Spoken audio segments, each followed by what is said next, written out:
Dans le petit village de Bellerive, niché au creux d'une vallée verdoyante, un mystère troublant venait de surgir.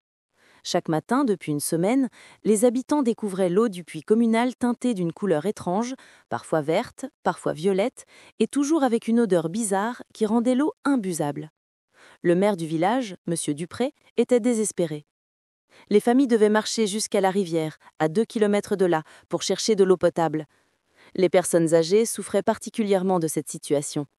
Il fallait absolument découvrir qui était responsable de cette catastrophe. C'est alors que 3 enfants courageux décidèrent de mener l'enquête. Il y avait Léa, 12 ans, aux cheveux roux et aux yeux vifs qui ne manquait jamais un détail. Son meilleur ami, Thomas, était un garçon calme et réfléchi qui adorait les sciences.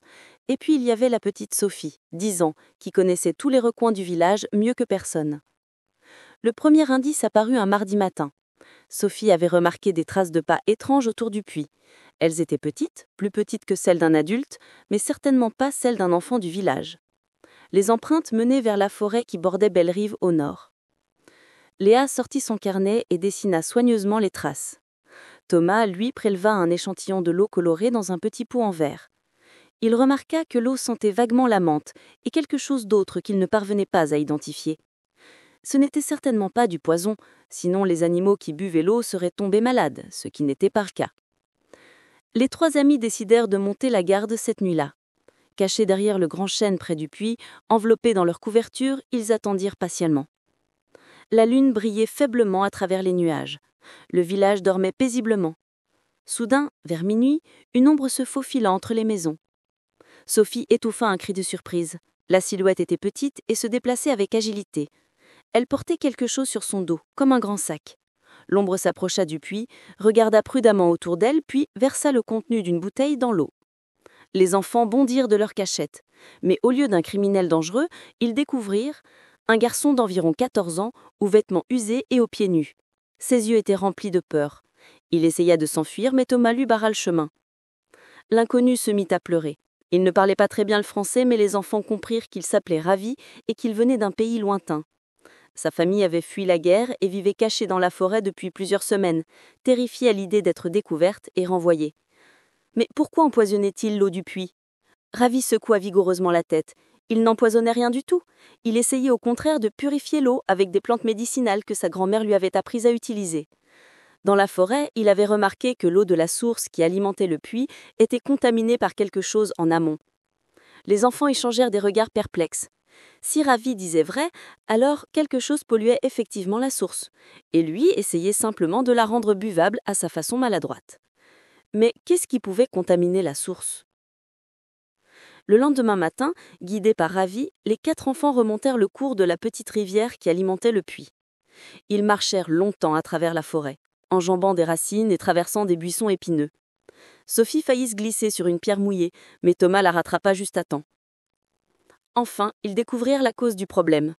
Une vieille mine abandonnée, dont personne au village ne se souvenait plus, laissait échapper des produits chimiques dans la terre. Ces substances s'infiltraient lentement dans la nappe phréatique et contaminaient la source. C'était invisible à l'œil nu, mais c'était bien là.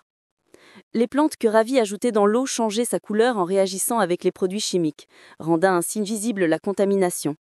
Sans le savoir, il avait alerté le village sur un danger bien plus grave qu'une simple farce de mauvais goût. Les enfants coururent prévenir M. Dupré.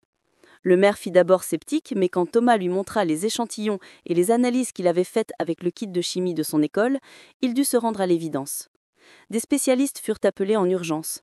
La vieille mine fut sécurisée et un nouveau puits fut creusé à un endroit sûr. Mais qu'allait-il arriver à Ravi et à sa famille ? Léa a une idée brillante. Elle organisa une réunion avec tous les villageois et raconta toute l'histoire. Elle expliqua comment Ravi avait essayé de les aider à sa manière et comment sa découverte avait permis d'éviter une catastrophe sanitaire. Les habitants de Bellerive furent profondément touchés. M. Dupré proposa d'aider la famille de Ravi à régulariser leur situation. La boulangère offrit du travail au père de Ravi, la couturière proposa de confectionner de nouveaux vêtements pour toute la famille, et l'institutrice suggéra que Ravi rejoigne l'école du village. Quelques semaines plus tard, Ravi et sa famille emménageaient dans une petite maison au bout du village. Le nouveau puits donnait une eau pure et fraîche. Les 4 enfants étaient devenus inséparables. Ils avaient formé le club des détectives de Bellerive et portaient fièrement leur badge fabriqué par Sophie. Lors de la fête du village, organisée pour célébrer la résolution du mystère, le maire remit une médaille aux 4 jeunes héros. Il déclara que grâce à leur courage, leur curiosité et leur compassion, non seulement le village avait de l'eau potable, mais il avait aussi gagné une nouvelle famille. Ravi, encore timide, sourit pour la première fois depuis longtemps. Il avait enfin trouvé un endroit où il pouvait se sentir en sécurité, accepté et chez lui. Et tout ça grâce à 3 enfants qui avaient eu le courage de chercher la vérité plutôt que de porter des jugements hâtifs. Car comme le disait la grand-mère de Ravi, la vérité est comme de l'eau pure, elle finit toujours par trouver son chemin.